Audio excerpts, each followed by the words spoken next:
Everyone tells parents the same thing.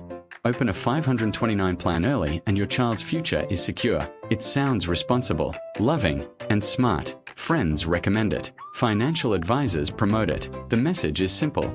If you care about your child, this is what you do. But what almost no one mentions is that a 529 plan quietly locks your money into a future you don't actually control.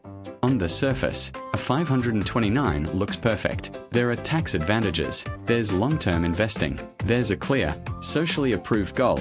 Education equals success. It feels safe. It feels planned. But beneath that clean narrative is a serious problem. A 529 plan isn't just a savings account. It's a long-term bet on one very specific version of your child's life.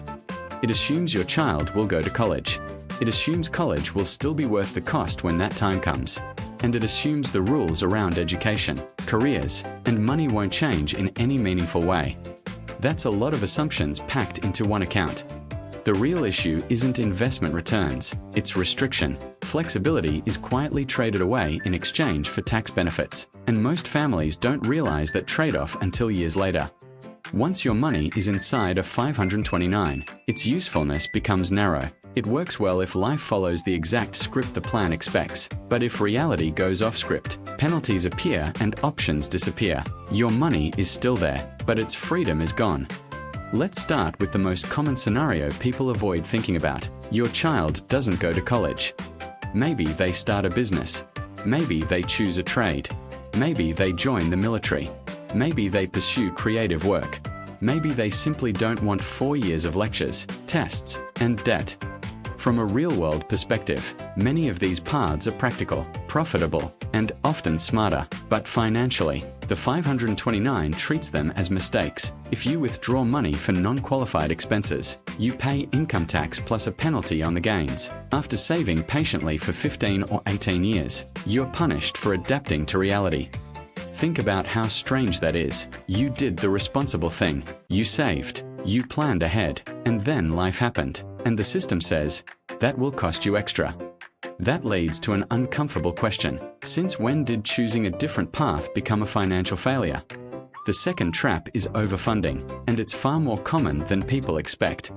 You save consistently, you follow the advice, you put money away every month, and then something unexpected happens. Your child gets scholarships, chooses a cheaper school, graduates early, or attends a school that simply costs less than planned.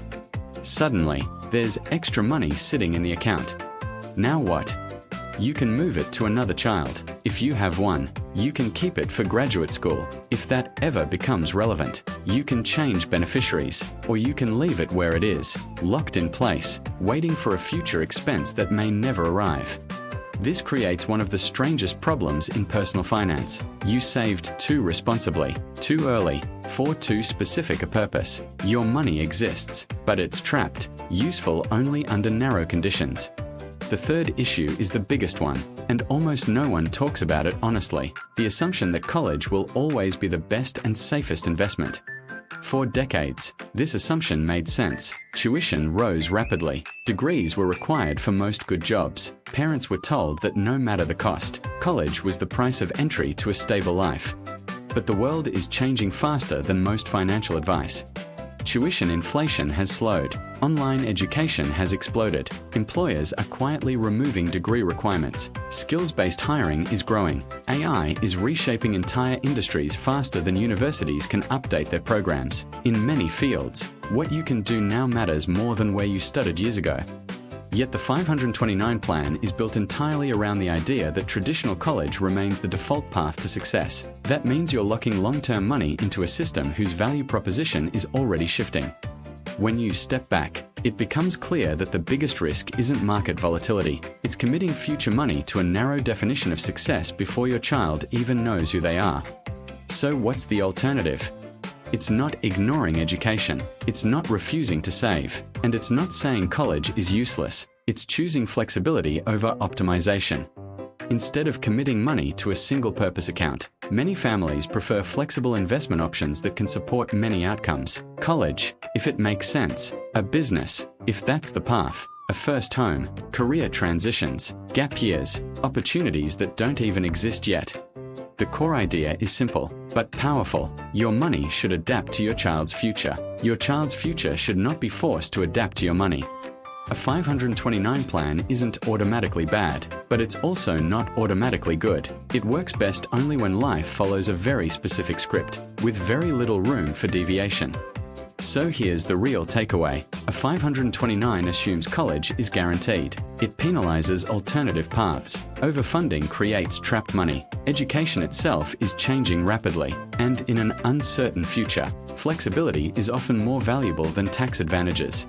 The most dangerous financial decisions are the ones we make on autopilot, simply because that's what everyone does. So ask yourself this honestly: if college wasn't the default option anymore, where would you want your savings to give your child the most freedom?